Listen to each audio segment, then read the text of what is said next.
서울. 12월의 공기가 온 도시를 얼려버릴 듯 차갑던 오후 3시. 회색빛 건물들 사이로 매서운 겨울바람이 불어오고 유리창에는 성에가 얼어붙듯 차가운 무관심이 거리를 덮고 있었습니다. 사람들은 각자의 일상에 파묻혀 고개를 푹 숙인 채 빠르게 스쳐 지나갔습니다. 누군가는 전화기를 붙잡고 바삐 걷고 있었고 누군가는 머플러를 깊숙이 당긴 채 한 손으로 커피잔을 감싸쥐고 있었죠. 그 틈에서 한 노인의 작은 비틀거림이 시작되었습니다. 검은 코트를 입은 할머니 한 분이 갑작스럽게 다리를 후들거리며 중심을 잃고는 턱하고 인도 바닥에 무릎을 꿇었습니다. 하지만 아무도 멈추지 않았습니다. 고개만 돌리고는 다시 발걸음을 재촉할 뿐. 그 순간 하늘색 니트에 아이보리색 앞치마를 두른 한 여성이 급하게 달려왔습니다. 손에는 한 다발의 튤립이 들려 있었죠. 어머 할머니, 괜찮으세요? 그녀가 바로 강하늘. 이야기의 시작이자 운명의 연결고리였습니다. 하늘은 주저하지 않았습니다.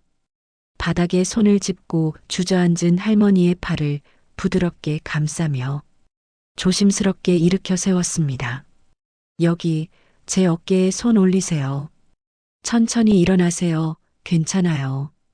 노인의 손이 하늘의 어깨에 올려졌습니다.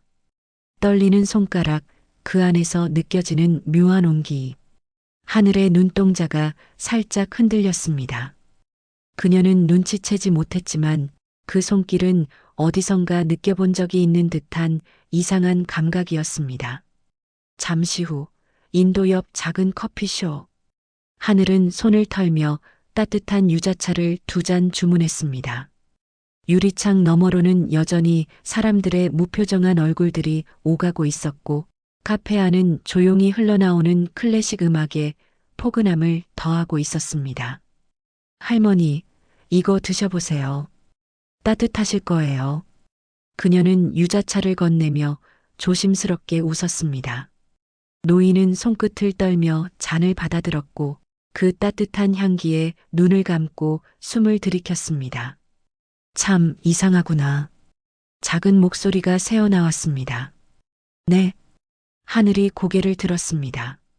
너 참 이상하게 낯익다. 어디선가 본 듯한 얼굴인데.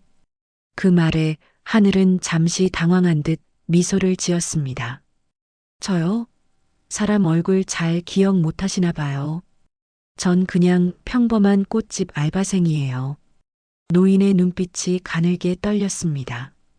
그녀는 그 말을 곱씹듯 중얼입니다. 꼭 그래. 내 딸도 꽃을 좋아했었지. 하늘은 그 말을 듣고 순간 눈빛이 달라졌습니다. 마치 오래된 필름 속 장면이 겹쳐지듯 그녀의 머릿속에 엄마가 주방 한 구석에 꽂아뒀던 조그마한 꽃병이 스쳐 지나갔습니다. 저희 엄마도 꽃을 좋아하셨어요. 특히 봄이면 프리지아 꼭 사셨거든요. 노인은 숨을 멈춘 듯 조용히 하늘을 바라봤습니다. 입술이 달싹였지만 아무 말도 하지 못한 채였습니다. 그 순간 창밖에서 바람이 유리창을 흔들었습니다. 하늘은 카페 안쪽에서 따뜻한 손난로 하나를 꺼내 그녀의 손에 쥐어주었습니다. 차가운 바람 맞으셔서 그런가 봐요. 요즘 추워요. 손 시려우시면 이거 꼭 들고 계세요. 그녀의 손을 감싸며 건넨 그 말. 그녀의 눈빛. 그 모든 것이 윤명자의 마음 깊은 곳을 찔렀습니다. 이 아이. 이름도 성도 모르는 이 아이가 왜 이렇게 내 딸과 닮았을까? 노인은 자리에서 일어나며 지갑을 꺼냈습니다. 하지만 하늘은 손을 저었습니다. 괜찮아요. 저도 누군가한테 이런 거 받으면 좋잖아요. 할머니도 그렇게 생각 안 하세요? 노인은 멈칫했습니다. 그 말이 어쩐지 뼈에 사무치도록 아프게 다가왔습니다. 그래. 참 고맙구나. 하늘은 고개를 숙이며 웃었습니다. 저 여기 근처에서 일해요. 꽃가게요. 할머니 지나가시다가 또 추우시면 꼭 들러주세요. 그녀는 손을 흔들며 인사를 했고 노인은 묵묵히 하늘의 뒷모습을 오래도록 바라봤습니다. 그리고 조용히 혼잣말처럼 중얼였습니다. 하늘, 이름이 뭐라고 했지? 혹시 너. 며칠이 지났습니다. 그날 지하철 입구에서 쓰러진 할머니를 도와드리고 따뜻한 유자차를 함께 마셨던 짧은 시간이 자꾸 떠올랐습니다. 이상하게 낯익으시던데 그분 무사하셨으려나. 별것 아니었던 인연이 어딘지 모르게 마음속에서 계속 여운처럼 맴돌았습니다. 그리고 그렇게 하늘이 꽃가게 진열대를 정리하던 어느 오후 작은 바람 종소리처럼 찰랑 유리문이 열렸습니다. 고급스러운 자주색 코트를 걸친 노년의 여성이 문 앞에 서 있었습니다. 햇살이 그녀의 은빛 머리칼 위로 부드럽게 내려앉았고 정갈하게 다려진 코트 소매, 단정한 모장갑, 그리고 한결같은 그 눈빛. 할머니? 하늘은 입가에 놀란 미소를 머금은 채 달려나왔습니다. 어머, 진짜 오셨네요. 며칠 내내 생각했어요. 괜찮으셨어요? 병원은 가보셨어요? 윤명자. 그녀는 멈춰서서 하늘을 한참 바라보다가 그제야 살짝 고개를 끄덕였습니다. 생각보다 훨씬 따뜻하구나. 이 가게 내가 꾸미는 거니? 네, 제가 아르바이트하고 있어요. 저쪽 화분들도 제가 물 주고 정리한 거예요. 하늘은 신이 난 듯 이리저리 가게를 설명하며 웃었습니다. 그 웃음 속엔 세상의 시름을 모르는 아이 같은 순수함이 묻어 있었습니다. 명자의 눈길이 하늘의 손끝에 오래 머물렀습니다. 가지런히 다듬어진 손톱, 꽃줄기를 자르던 흔적, 부지런히 살아온 삶의 흔적. 그리고 문득 예전 딸 세영이 한 손에 꽃다발을 들고 집에 들어서던 그날이 필름처럼 머릿속을 스쳐 지나갔습니다. 그 아이도 꽃을 참 좋아했었지. 어떤 꽃 찾으세요? 하늘이 물었습니다. 윤명자는 조용히 매대 앞으로 다가갔습니다.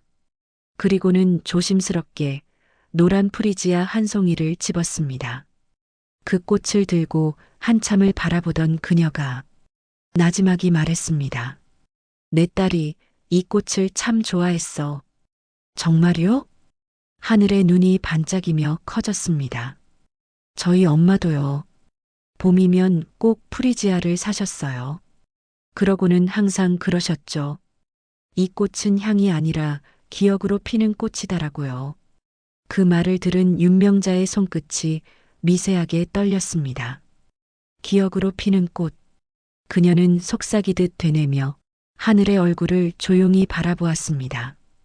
그 순간 하늘은 눈치를 채지 못했지만 명자의 눈동자는 깊이 흔들리고 있었습니다. 이 아이, 표정이 말투가 왜 이렇게 세영이 어릴 적이랑 비슷하지? 하늘은 뒤편 냉장고에서 프리지아 포장지를 꺼내며 웃었습니다. 저희 엄마는 참 부지런하셨거든요. 꽃을 꼭 물 한 방울 안 흘리게 꽂아 놓으셨어요. 제가 실수로 건드리면 혼났었죠. 하늘은 웃으며 말했다가 그 말 끝에서 살짝 입꼬리를 내렸습니다. 이제는 그런 잔소리도 들을 수 없지만요.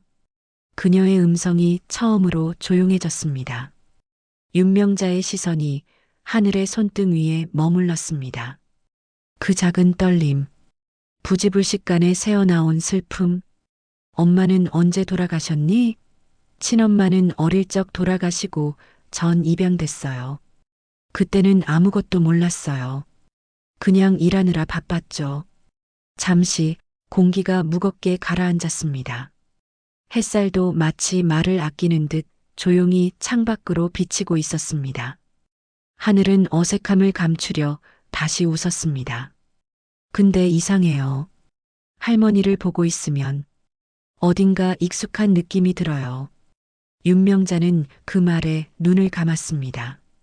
그 익숙함이 그녀에겐 고통과 후회의 무게로 다가왔기 때문이었습니다. 그럴 수도 있겠지. 사람 인연이라는 게 우연히 스치듯 시작되다가도 어쩌면 오래전부터 연결돼 있었을 수도 있으니까. 그녀는 조용히 지갑을 꺼냈습니다. 이 꽃 내가 가져가도 될까? 하늘은 빙그레 웃으며 포장을 건넸습니다. 당연하죠. 그리고 다음에 오실 땐 저희 차라도 한 잔 같이 해요. 윤명자는 잠시 멈칫하다가 아주 조용히 말했습니다. 그래, 그렇게 하자꾸나. 가게 문이 닫히고 종소리가 다시 울렸습니다.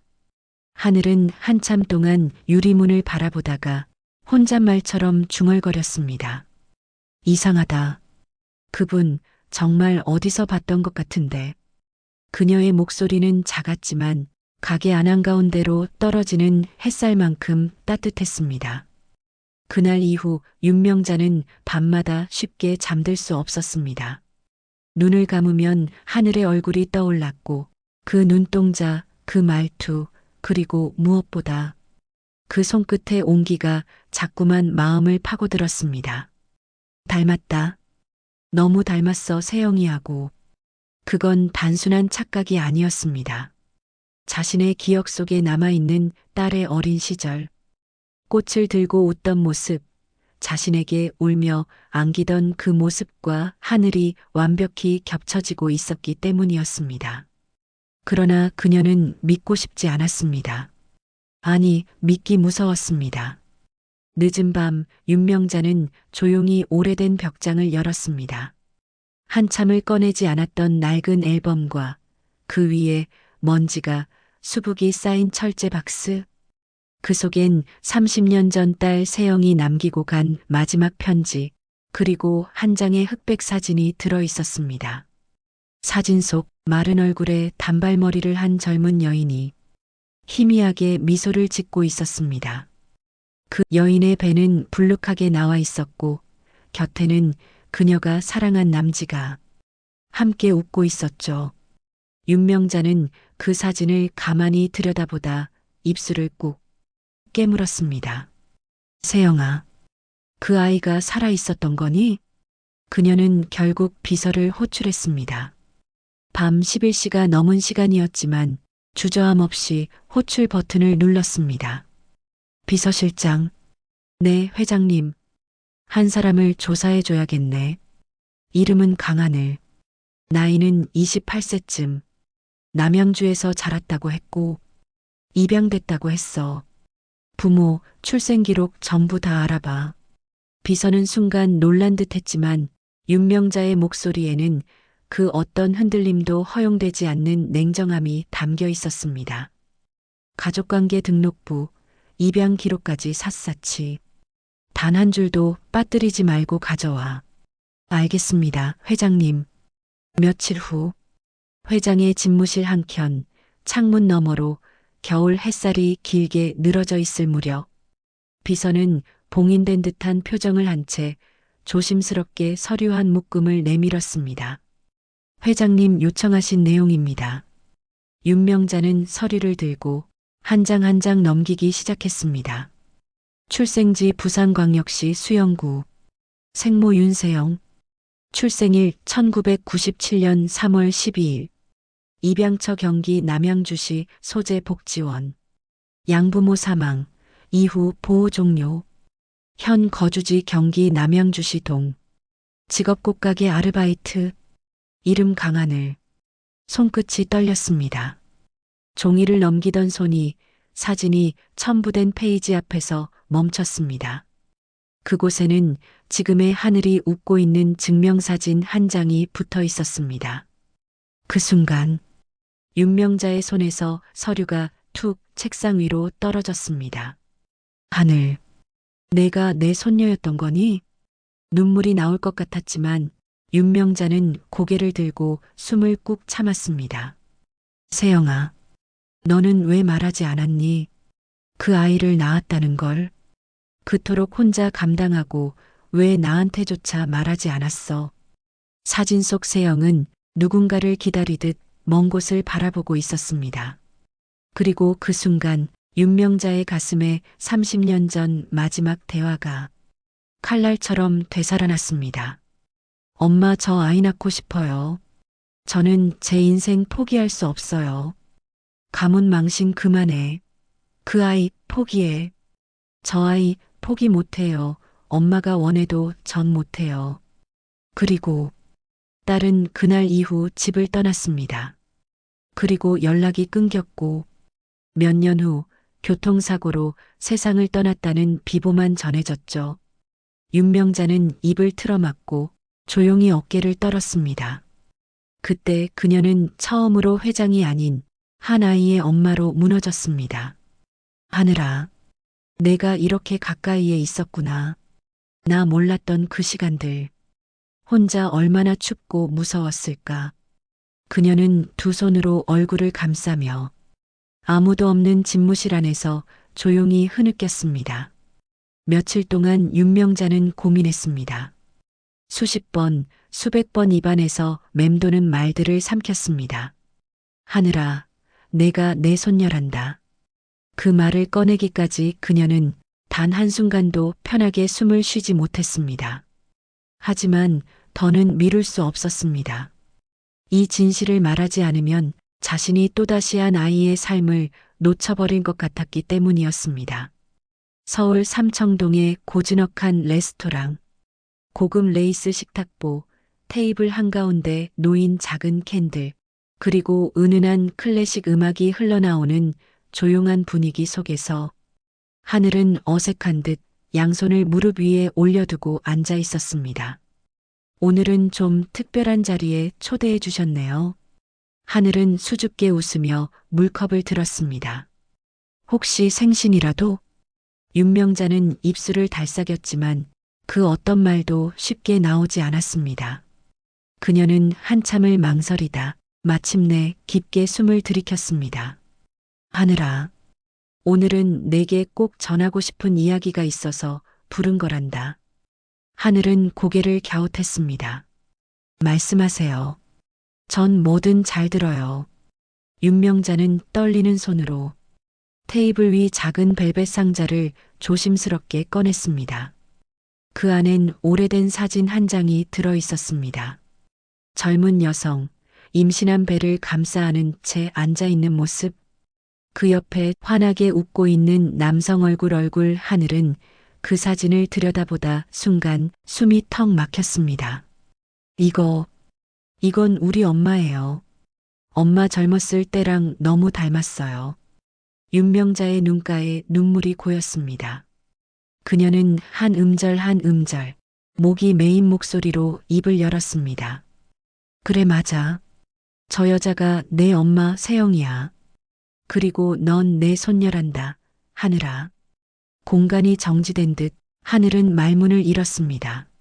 눈이 휘둥그레졌고 손에 쥔 사진이 가늘게 떨리기 시작했습니다. 뭐라고요?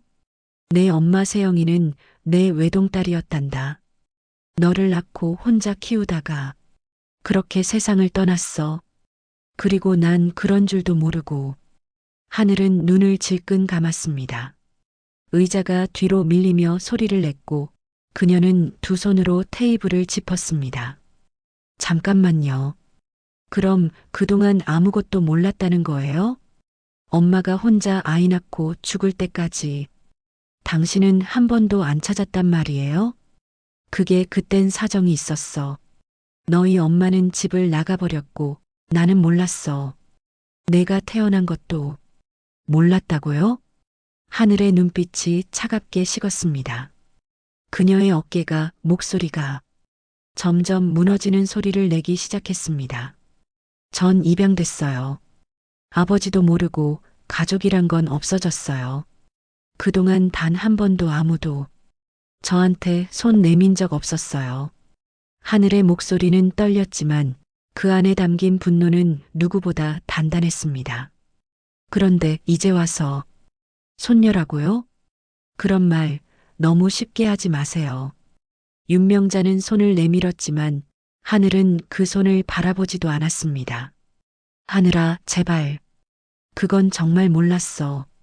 내가 딸한테도 못한 말을 너한텐 꼭 해주고 싶었어. 엄마는 돌아가시기 전까지 저한테 한 번도 그런 얘기 안 하셨어요. 왜 그랬을까요? 아마 엄마도 상처였겠지. 아니요. 엄마는 절 사랑했어요. 그건 확실해요. 그래서 더 이상 이런 말에 휘둘리고 싶지 않아요. 하늘은 조용히 자리에서 일어났습니다. 식탁 위에는 사진 한 장과 남겨진 한 줄기 눈물만이 잔잔히 남아 있었습니다. 윤명자는 혼자 앉아 젖어 있는 물컵을 바라보았습니다. 그리고 아주 조용히 그녀의 입술에서 울음을 억누른 목소리가 흘러나왔습니다. 세영아, 내가 또 널 놓치고 말았구나. 하늘은 달렸습니다. 서울 삼청동의 고급 레스토랑을 나서자마자 차가운 겨울 공기가 얼굴을 세차게 때렸지만 그녀는 멈추지 않았습니다. 두 손에 꼭 쥐고 있던 사진 한 장, 엄마가 어린 시절 안고 있던 자신의 모습이 담긴 사진, 그것만이 그녀의 손에 남아 있었습니다. 발끝이 흔들리고 숨이 가빠질수록 하늘은 애써 아무 일도 없다는 듯 입술을 앙다물고 참았습니다. 그날 밤 하늘은 조용히 방 안 책장을 열었습니다. 거기엔 엄마가 생전에 남긴 몇 안 되는 유품이 모여 있었습니다. 작은 편지 봉투, 낡은 수첩, 그리고 누렇게 바랜 하늘색 일기장 하나. 하늘은 떨리는 손으로 그 일기장을 꺼내 앉았습니다. 책장을 넘기자 구겨진 글씨가 그녀의 시야를 뒤덮었습니다. 하늘아, 오늘도 너는 꽃처럼 웃었다. 난 그 웃음 하나로 버텼다. 그 어떤 외로움도, 그 어떤 가난도, 그 웃음이 있어 나는 괜찮았다. 하늘의 눈가가 붉어졌습니다. 손등으로 쓱 눈물을 닦았지만 눈물은 끊임없이 흘러내렸습니다. 너에게 가족이 없다고 말하지 마라. 너는 늘 내 전부였다. 난 너의 엄마였고, 너의 집이었고, 너의 하늘이 되고 싶었다. 엄마. 하늘은 입술을 꼭 깨물며 중얼였습니다. 왜 그땐 왜 아무 말도 안 했어요? 당신이 그런 분의 딸이었다면 왜 저한텐 그걸 숨겼어요? 그녀의 목소리는 작고 떨렸습니다. 분노인지 슬픔인지 구별되지 않은 감정들이 얇은 목소리 속에 묻어 있었습니다. 정말 원망했었어요. 왜 우리만 이래야 하냐고. 왜 아빠도 없고 엄마는 매일 늦게 오고. 왜 늘 혼자였냐고. 눈물이 목을 막아 더 이상 말을 잇지 못하는 하늘. 그녀는 일기장 마지막 페이지를 조심스레 펼쳤습니다. 그곳엔 삐뚤빼뚤한 글씨로 엄마가 생전 마지막으로 남긴 유서 같은 문장이 적혀 있었습니다. 하늘아, 넌 하늘처럼 맑고 따뜻하고 자유로운 아이야. 언젠가 너에게도 진심으로 사랑해주는 가족이 생기길 바란다. 그게 내가 해주지 못한 마지막 소망이다. 그 순간 하늘은 두 손으로 얼굴을 감싸며 서럽게 울기 시작했습니다. 그 밤 그녀는 울면서 잠이 들었습니다. 그리고 꿈을 꿨습니다. 꿈속에서 하늘은 어릴 적 엄마의 등 뒤를 졸졸 따라다니고 있었습니다. 엄마는 손에 프리지아 한 송이를 들고 있었고 뒤돌아본 얼굴엔 해사한 웃음이 피어 있었습니다. 하늘아, 꽃은 돌봐줘야 피는 거야. 가족도 마음도 마찬가지란다. 다음 날 아침, 창밖으로 햇살이 고요히 들어오고 있었습니다. 하늘은 잠에서 깨자마자 텅 빈 방 안을 한참 동안 멍하니 바라보다가 침대 곁에 내려놓은 사진 한 장을 들여다보았습니다. 어젯밤 윤명자 회장이 건넸던 그 사진, 젊은 시절의 엄마와 갓난아기였던 자신, 그리고 그 사진 아래 붙어 있던 희미한 글씨, 하늘. 이 아이는 내 희망이야. 하늘은 조용히 입을 열었습니다. 당신이 엄마를 몰라봤던 것처럼 나도 엄마를 다 알지 못했어요. 어쩌면 할머니라는 그 사람도 몰라서 놓쳤을 뿐일지도 모르겠네요. 그녀는 깊은 숨을 내쉬었습니다. 분노가 아직 남아 있었지만 그 안에 무언가가 서서히 풀리는 듯한 기분이 들었습니다. 지금 당장은 아니라도 언젠가 다시 마주했을 때 이 감정을 조금은 다르게 말할 수 있을 것 같았습니다. 눈이 온 다음 날 도심의 공기는 눈빛처럼 차가웠지만 햇살은 유난히 따스했습니다. 강하늘은 여느 때처럼 꽃가게 진열대를 정리하고 있었습니다. 프리지아, 안개꽃, 그리고 장미. 어제보다 조금 더 촘촘하게 가지를 다듬고 잎사귀에 맺힌 물기를 조심스럽게 닦아주었습니다. 그 순간 찰랑 작은 풍경 소리와 함께 문이 열렸습니다. 그녀는 고개를 돌리며 무심코 말했습니다. 어서 오세요. 말끝이 묶였습니다. 문을 열고 들어온 사람은 다시 보고 싶지 않았지만 어쩐지 다시 보고 싶기도 했던 그 사람. 윤명자. 그녀는 깔끔하게 정리된 단정한 정장 차림에 작은 하늘색 카네이션 다발을 들고 있었습니다. 그 모습은 마치 30년 전으로 돌아간 것처럼 세상에 둘도 없는 진심이 담긴 손끝이었습니다. 하늘은 아무 말 없이 그녀를 바라봤습니다. 가슴이 벌렁거리고 손끝이 떨렸지만 표정은 애써 무표정하게 유지하려 했습니다. 이 꽃, 너희 엄마가 프리지아 말고도 이걸 좋아했었단다. 명자의 목소리는 낮았지만 흔들렸습니다. 봄마다 하늘색 카네이션을 사서 꽂곤 했지. 왜 그랬는진 모르겠는데 지금 생각하면 어쩌면 너를 위해 준비했던 건지도 몰라. 하늘은 아무 말 없이 꽃을 받았습니다. 그리고 그 꽃에서 풍겨오는 은은한 향기를 천천히 깊게 들이마셨습니다. 엄마는요, 하늘이 처음으로 입을 열었습니다. 그 어떤 날에도 꽃을 피우고 싶어 하셨어요. 추운 날도, 비 오는 날도. 꽃병엔 항상 뭔가가 있었어요. 그리고 그 옆엔 늘 저도 있었죠. 윤명자는 말없이 고개를 끄덕였습니다. 내가 그 아이를 놓쳤던 시간 동안 넌 그렇게 자라 있었구나. 하늘은 시선을 내리깔았습니다. 그래서요? 지금 와서 뭘 어쩌고 싶으신 건가요? 그 질문엔 분명 가시가 박혀 있었지만 그 안엔 아직 닫히지 않은 마음의 문이 살짝 열려 있는 틈이 느껴졌습니다. 윤명자는 주머니에서 작은 종이봉투를 꺼내 건넸습니다. 이건 내 엄마가 마지막으로 내게 보내려고 했던 편지야. 하지만 도착하기 전에 사고가 나버렸지. 하늘은 조심스럽게 봉투를 열었습니다. 그 안엔 삐뚤빼뚤하지만 정성스럽게 눌러 쓴 글씨가 담겨 있었습니다. 엄마, 내가 엄마를 얼마나 미워했는지 아시죠? 하지만 이제는 미워하지 않으려고요. 내가 낳은 아이를 보면서 느껴요. 결국 사랑은 그 어떤 상처보다 오래 남는 거라는 거리요. 하늘은 편지를 읽다 말고 손으로 입을 틀어막았습니다. 눈물이 또르르 볼을 타고 흘러내렸습니다. 엄마가 할머니한테 그런 말을.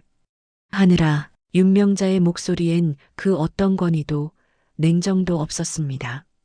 오직 오랜 세월 눌러왔던 죄책감과 사랑만이 남아 있었습니다.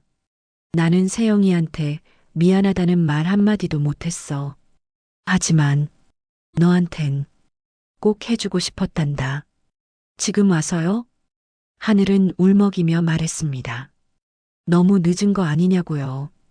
윤명자는 조용히 고개를 끄덕였습니다. 늦었다는 걸, 모든 것이 이미 돌아오지 않는다는 걸 그녀는 누구보다 잘 알고 있었습니다. 그래도 늦게라도 진심을 말하고 싶었어. 그게 할 수 있는 유일한 보상이니까. 하늘은 침묵했습니다. 꽃다발을 바라보며 엄마가 남겼던 말 한마디가 머릿속을 스쳤습니다. 하늘아, 용서는 누굴 위한 게 아니야.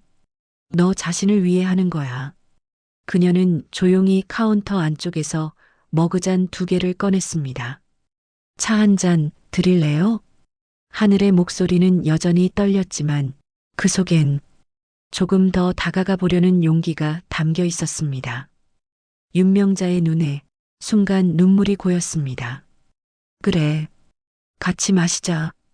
햇살이 유리창 너머로 가게 안에 스며들었습니다. 작은 꽃가게, 그 안엔 아주 작은 온기와 지금 막 시작된 새로운 인연이 피어나고 있었습니다. 진심이 제때 닿는 건 아닙니다. 어떤 진심은 너무 늦게 도착해서 상처를 남기기도 하죠.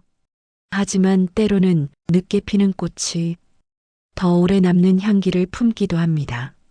그날 나는 누군가의 용서를 받아들였고 그 사람은 내 마음에 처음으로 가족이라는 이름으로 피었습니다. 봄이 오고 있었다. 꽃가게 앞 골목에도 작은 새싹이 올라오기 시작했고 겨우내 얼어붙었던 콘크리트 벽에도 초록빛 이끼가 가느다란 줄기처럼 번지고 있었다. 바람은 아직 차가웠지만 햇살만큼은 어느새 봄이었다. 하늘은 이른 아침부터 가게 안 온실을 정리하고 있었다. 지난 몇 달 동안 그녀는 매일 아침마다 이 작은 공간을 손수 손질했고 매일 저녁마다 물을 주고 말을 걸며 시간을 보냈다. 온실 한켠 그곳엔 그녀가 처음으로 직접 심은 꽃들이 조심스럽게 피어나고 있었다. 작은 프리지아, 하늘색 카네이션, 그리고 새로 심은 노란 수선화들까지. 그 옆엔 액자 하나가 세워져 있었다. 엄마와 함께 찍은 마지막 사진이었다. 잔잔한 미소와 햇살 속 그늘진 눈빛, 그리고 그 아래 하늘이 손수 써붙인 글귀 하나. 꽃도 사람도 돌봐주는 손이 있어야 피어난다. 그날 오후 가게 문이 조용히 열렸다. 윤명자. 그녀는 여전히 정갈한 옷차림에 오늘은 작은 보자기에 무언가를 싸들고 있었다. 하늘은 그녀를 보고 미소 지었다. 서툰 미소였지만 분명히 따뜻한 미소였다. 오셨어요? 응, 이젠 익숙한 길이야. 하늘은 그녀를 온실 안으로 이끌었다. 보여드릴 게 있어요. 윤명자는 조심스럽게 안으로 들어섰고 그 안에 펼쳐진 풍경에 한참 동안 아무 말도 하지 못했다. 여기 이쪽은 프리지아예요. 이쪽은 엄마가 좋아하던 꽃. 그녀는 꽃 사이사이에 놓인 작은 팻말들을 하나씩 짚어가며 설명했다. 세영의 자리, 하늘이 피운 사랑, 외할머니를 위한 봄. 윤명자는 그 팻말을 보다가 갑자기 두 손으로 입을 가리고 눈물을 뚝 흘렸다. 이렇게까지 정성스럽게. 이건 제가 하고 싶어서 한 거예요. 하늘은 조용히 말을 이었다. 엄마한테 배운 건 많지 않아요. 하지만 분명한 건 엄마는 늘 저한테 말했어요. 너는 혼자 아니야라고. 윤명자는 손을 떨며 보자기에서 조심스럽게 작은 상자를 꺼냈다. 이건 세영이가 어릴 적 쓰던 목걸이야. 그걸 보면서 무척 좋아했었는데 이젠 내게 줘야겠구나. 그녀는 작은 금목걸이를 하늘의 손에 조심스레 건넸다. 하늘은 한참 동안 바라보다 눈물로 젖은 목소리로 속삭였다. 그렇게 오래전부터 전 누군가의 기다림 속에 있었던 거네요.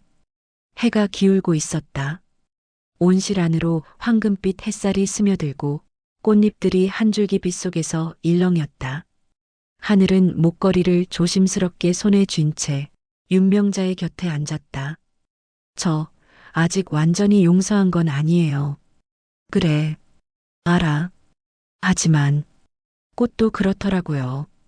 처음 심을 땐 뿌리도 흔들리고 가끔은 가지도 꺾이고 그래도 기다리면 결국 피더라고요.